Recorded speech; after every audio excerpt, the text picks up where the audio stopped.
Hey guys, Hey! it's April 16th, and we wanted to go through our what we've watched and Yes. and stuff like that. But I wanted to start with something recent this week, The big one. the big one, because a lot of you probably are wondering what we thought of the new Scream movie, Scream 4. So we're gonna start off with that, and then we'll go through maybe some other stuff briefly that we saw, and we're not gonna spoil. We're going to try our hardest not to spoil Scream 4. Cool. We won't spoil it. No. But okay. That's no fun. Scream 4 takes place, what, like... It's like 10 years 10 after years 3. after the events of 3. Yeah. And it actually takes place back in Woodsboro, which is very interesting. First since the original. Yeah, and it's directed by Wes Craven. And written by Kevin Williamson. So they got, like, all the pieces kind of back in there. And, all the surviving cast members. True. All the surviving. You got Courtney Cox as Gail Weathers. Gail David. Riley. What? Gail Riley. Gail Riley now, yes, because Yeah. she's married to Dewey. David Arquette's character, Dewey Riley. And then, of course, Sidney Prescott and Miss Neff Campbell. Dewdrop. Hey, Dewdrop. Hey, Dewdrop. Yes, and Nev Campbell's back. Yeah. The overall story is... it's funny because it's just about... Sydney has come back to the Woodsboro for the first time in like 10 years to promote a local book tour. Yeah, she just wrote a book, and then the, Ghostface is back, and he's killing. But he's never back, so to speak, because it's always true. someone new. Right, but The funny part about the Scream movies is that it's a modern day Scooby-Doo. Who did it? It's who did it. I would have gotten away with it if it wasn't for you stupid kids. So basically, it's a whodunit. You could give a more, you could give a better plot description, but it would ruin it. Yeah, I mean, I don't want to. It's a Scream movie. If you've seen the Scream movies, you know what it is. You know what it's gonna be, and if you like them, you're gonna like it. And just to be fair, a lot of people I've heard didn't really care for the film on the basis that it was too funny. And when I mean funny, it's not like haha jokes left and right. It's more so it makes fun of the genre. Yeah, it even comments on itself as a movie progresses. And that's the funny thing is like we looked into it. We watched the first 3 Scream movies in preparation for the 4th one, and in the first one, reading an article in Entertainment Weekly or whatever, we discovered that the original title for the Scream film was Scary Movie. Scary Movie, which later, of course, the Wayans brothers. Adapted for their... well, that was Dimension, so Weinstein's probably like, oh, yeah, use that produced title. it and used it for the film. But that's how the overall take of Scream, Scream was making fun of scary movies, but doing it not in a parody way like Scary Movie did, but more like in a Shaun of the Dead way. Yeah, in a social commentary about it while still making it edgy and fun. Right. Now this one is a little bit more ridiculous, but only because it's making a commentary on what horror is nowadays. How ridiculous it is. And that's how ridiculous and self-convoluted and yeah. how overwhelming the plots are and and how they're supposed to pace out. So I don't want to ruin anything, but I want to say, from my point of view, I really enjoyed the film. I agree. And one of the main reasons I enjoyed the film, now I've heard some reviewers saying that they knew who the killer was right off the bat, so that sucked. We did not. We were there the whole time. We thought we had it figured out. It. I mean, there is one character who it keeps pointing at, like, this is the person. And we were like, it's definitely not that person. It's too obvious. This other person. And then they had a subtle person, and we were like, we think it's this person. Just judging off the other Scream movies, it's like, yeah, this person, that could be it. And that wasn't the case. And the fact that, like, even though I'm not completely 100% behind the ending... It's an okay ending. Well, you saw it twice now. I liked the ending more the second time. You liked it more the second time. Mm-hmm. See, I'm not totally sold on the ending, but the fact that it still, like, took me for a ride, so to speak, got me. Got me. I liked it. And that's what I think the whole point is, like, this isn't really a scary movie so much. It's like, I mean, there are some scary stuff, but let's face it, the Scream movies were never really known for, they're not creative, scary. fun deaths. They're more so, it's about the humor behind it. Right. And I think in that sense, it succeeded. So, to me, better than 3, without a doubt. Yes. On par with 2, I think. Yeah, I'm still... And 1's still the best because it is the first one. Yeah, it is on par with the second And one. the opening is pretty ridiculous in the new one. The opening is good. But I still think acting and everything, like, it felt like a Scream movie. The setting is my one complaint. I mean, like, some of the new characters are really good. Really good. I like There's Sookie, or whatever, what's her name, who played, Anna Paquin? Paquin. Who played Sookie in True Blood, whatchamacallit, she played Rogue in the XMen series. As well as the girl that played. She's Kirby, but she what's her name? She was in Heroes. Pantidieri. I don't know how you say it. I love how. Heroes. Yeah, she's like dating a UFC fighter who's like 6'5".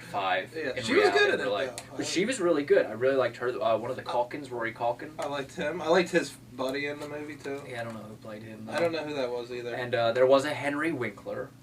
Bust. So if you haven't seen it yet, this isn't a spoiler, but look in the high school scene in the beginning.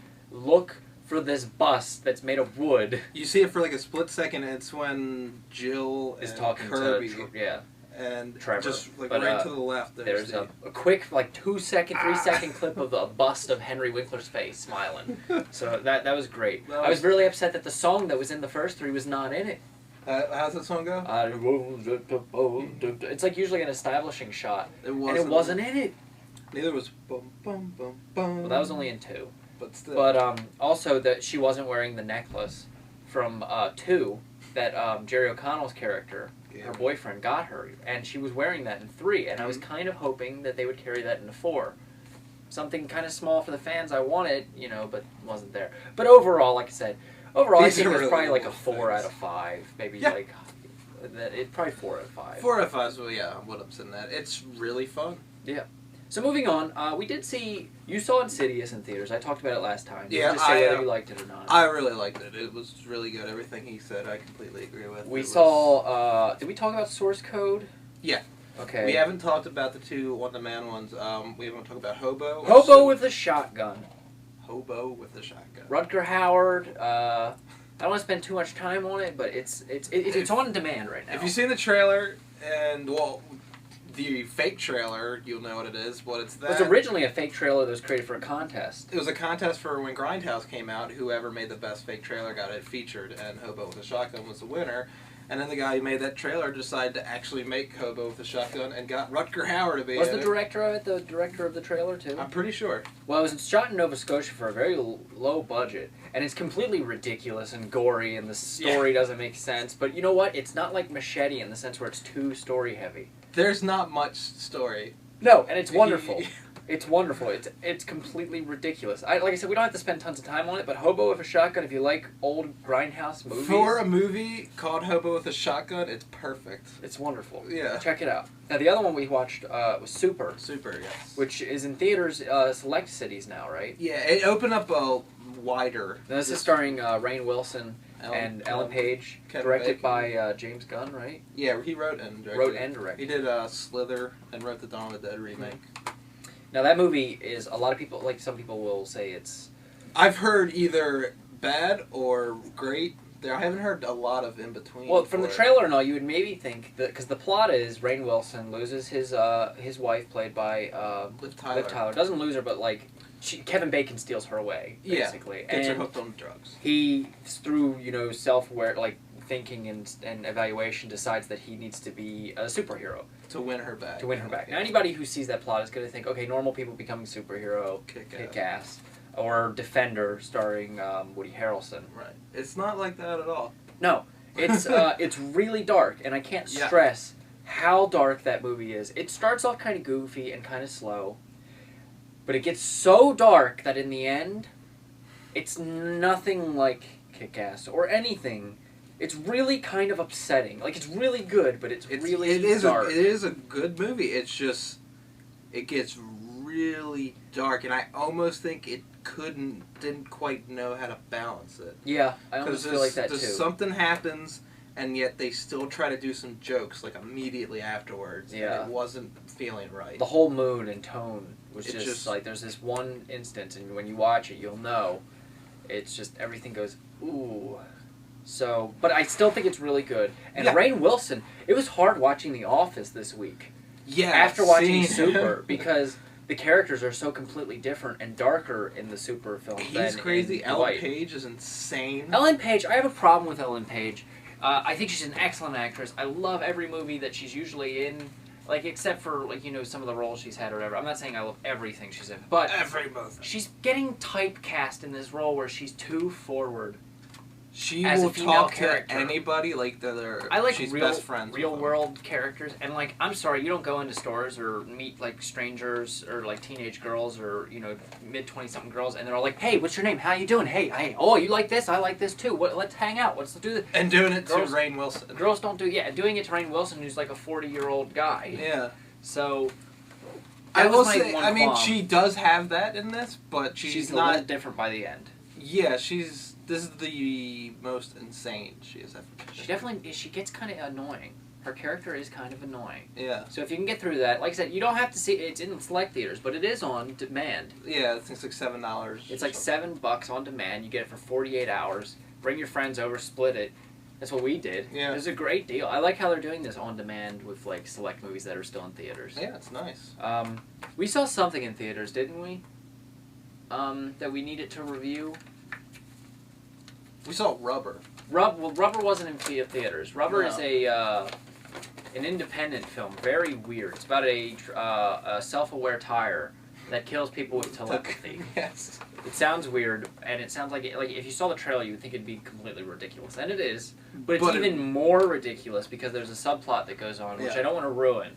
It's best going in just seeing the trailer about the tire. Now, Rubber, is that out yet? I think it's playing in a couple of theaters. I know it comes out on like DVD in June. Check it out. Type it in. Look at the trailer. Rubber. Just Rubber. It's about, like I said, a tire that's alive. Rolls around and kills people with telepathy. There was something we saw in theaters that I just can't remember what we saw. It was a screening, I believe. Oh, we saw Your Highness. Oh, yeah. Yeah, we haven't talked about Your Highness. Your Highness I don't want to spend too much time on. You want to say who directed it? I mean, it's starring, obviously, David Danny Gordon McBride. Green. He did Pineapple Express and Snow Angels. Mm-hmm. And it starred Danny McBride, James Franco, Natalie Portman, a couple cameos and stuff. Yeah. Nothing too... My problem with this was I thought, like... Laugh a minute. It was one of those where they took... I mean, the concept's kind of funny, where it's a fantasy with modern-day foul language in it. Right. And that kind of felt like the ongoing joke throughout the entire There are thing. some really funny parts to it, but it seems like a lot of just like in the in-between time with They just jokes are relied just on like, the- hey, look, they're in the olden time, but he just said fuck. Yeah, or it was something. really like they relied too heavy on the foul language to carry them through those in-between It was scenes. still a funny movie, it just could have been a lot better. Yeah. I'm not saying don't see it. I'm just saying I thought, like, in comparison, I know you, every time I bring this up, you're like, I don't know why you bring that up. I But don't. Tropic Thunder was a film that, like, It is better. made me laugh so much. Well, I guess because Danny McBride's in it or whatever, but it was just one of those ensemble casts that was a lot of fun. I love Tropic Thunder. Tropic Thunder is one of the, movie.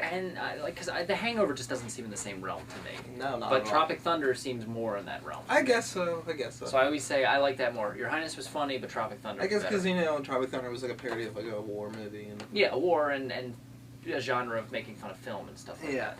So, now, okay, let's just go quickly through what we watched this week and if we liked it or not. what do I got on here? I rewatched I Love You, Philip Morris. Yes, I rewatched that too with you. Yeah, I really liked that movie. You I not still so don't much. care for it. It's not a horrible movie, it just wasn't as funny as I wanted it to be. Well, we watched Best Worst Movie. We did watch that. That's the documentary about Troll 2. Yeah. That was actually really well done. Mm-hmm. It's directed by the kid who played Jacob, or Joshua, Joshua, in the film. If you haven't seen Troll 2, check Troll 2 out immediately, because it is so bad. And then watch Best Worst Movie Ever Made, because it's a documentary of how it became so popular, even though it's so bad. Yes. Troll Hunter, we watched. Troll Hunter, which is a Swedish film, or was it a... I think it was Swedish. It's one of those like found film things about these like group of like scientists. I think they were like run into this guy who's like hunting trolls. Mhm. It was really It slow. starts really The slow. special effects and the story concept by the end are really good. The only bad thing is, like, I'm not saying all subtitle things are bad, but you gotta really be in the mood to watch a movie with subtitles. And that was just like a spur of the moment. I was like, oh, let's put this on. And we watched it, and it felt a little long, but it was pretty good. Yeah. What else did we watch together? I saw Little Falkers, which you saw. That Which was I didn't like. terrible. People vs. Larry Flint you watched? Yeah, that's a rewatch. That's still a good movie. Mm-hmm. Watched The Notebook for the first time. Never seen it, don't want to. Yeah, don't. It was bad. It was stupid. I hate to say it, but it's a chick flick from what I've heard. Yeah. And I'm not saying I don't like chick flicks, but like every girl I've ever talked to says that's their favorite movie, and I don't want to watch it. It's bad. I don't know how anyone can like it. It's just so stupid. Okay. It angered me. I watched this Casino Jack, Kevin Spacey, about Jack Abramoff. Oh, how was that? The movie itself is but Kevin Spacey's really good in it, like one of his better performances. Mm-hmm. So that made it kind of enjoyable. That's really all I care to talk about. I rewatched XMen Last Stand because I hadn't seen it in a while, and it was still horrible, still very bad. I think the nerd or geek in me thought it could have been half decent if number one, the plot wasn't about Dark Phoenix. Yes. Professor X didn't get killed, and the Juggernaut wasn't a mutant. Yeah. There was so many problems with it. I'm sorry if I'm ruining it for you, but like it was a rewatch. And it was the third actress to play Kitty Pryde. Was she in the other two? Yeah, just small, but Ellen Page, since it was a big role. Was... Yeah, Ellen Page was Kitty Pryde, and that was nice. Yes. Then I rewatched Casino Royale, the 007 movie with Daniel Craig, because I really did not like it the first time I saw it, and he loves it. So I was like, you know what? Even though Quantum of Solace was complete crap, and we agree on that, I'll give it another shot. And I still don't like Casino Royale. It's way too long. It has way too many endings. Everybody betrays everybody. And I mean, you could like throw that up to that's a James Bond movie. But the real problem I have, and this is even like not even like the simple problem, like Daniel Craig is blonde hair, blue eyes, and James Bond that we all know and love is not blonde hair, blue eyes. Whatever. But he has a defibrillator. Oh, it always comes to the defibrillator. In his car, and he gets poisoned, and he has to use it, and he, like, dies while using it. And a girl, his fellow whatever that he knows, or confidant all she treasure... had to do was put him on she and hit a didn't know button. what it was. Nobody said this is a defibrillator. It doesn't even look like a defibrillator, because it's a spy, like, gadget. And she comes in less than 2 seconds and plugs stuff in, and brings him back to life. And then he comes back and he's like, that last hand almost killed me. And I'm like, I really didn't like it. I don't know. I just didn't like it. It always comes back to that scene, though. It really bothered me. There's the fucking defibrillator pad. Yeah. Pads. What else did I know I watched some other stuff. I watched a documentary on Disney Pixar that's on Netflix right now. That's a good one. That's really good documentary. It covers all the way up to basically Ratatouille and the start of Pixar and how, they formed. Oh, I watched 2 more last night. I watched Cars for the first time because I'd never seen it all the way through. And I still agree that Bug's Life is my least favorite, then Cars, and then so on. Right. So Cars was okay. It was better than I thought it was going to be, but still, I just don't like the idea of talking cars in a world without people. I'm like, who makes these cars? Do the cars make themselves? Are they self-aware? That's what Bobby said, the same thing. What? Like, how are they living, like, they're inanimate objects, they're cars. Yeah, and I'm like, and the cars are, they obviously have husbands and wives. Do they procreate? There's too many questions here for me. It's just a world of humans, but instead of humans, there's cars. Okay. And just cars. But apparently there's also helicopters that talk. Yes, there is. And so it's not just cars, it's pretty planes, much... It's anything animatronic or that's a car. I don't know. A flying. What else did you watch real quick? I watched Somewhere, Sofia Coppola's new movie. I didn't like it. It was really boring and nothing happens. And it was upsetting because I thought it was going to be good. And then, because I found it on Netflix last night, I watched Easy Money again. Oh, Easy Money's great. And that was hysterical. With Joe Pesci and... I forgot about the very beginning when he's got the bunny and the joints fall out. Oh, he dropped some carrots. Even in hell, I get no respect. And this came out this week, Harry Potter. With your favorite on the back. Yeah, and the Deathly Hallows Part 1. And it's got, you said, an opening scene from Part 2. Part 2. So I'll have to rewatch it. I kind of halfway liked it, I think, by my review. I liked it. So I have to give it a second watch through and just to see how I liked it or not. Other than that, I mean, I'm sure there's some other stuff we watch, but I don't want to run on too long here.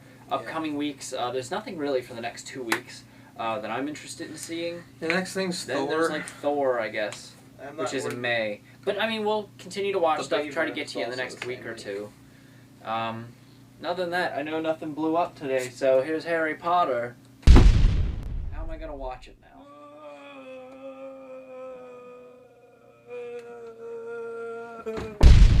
That was really delayed. I think he's actually dead. Alright, until next week. See you.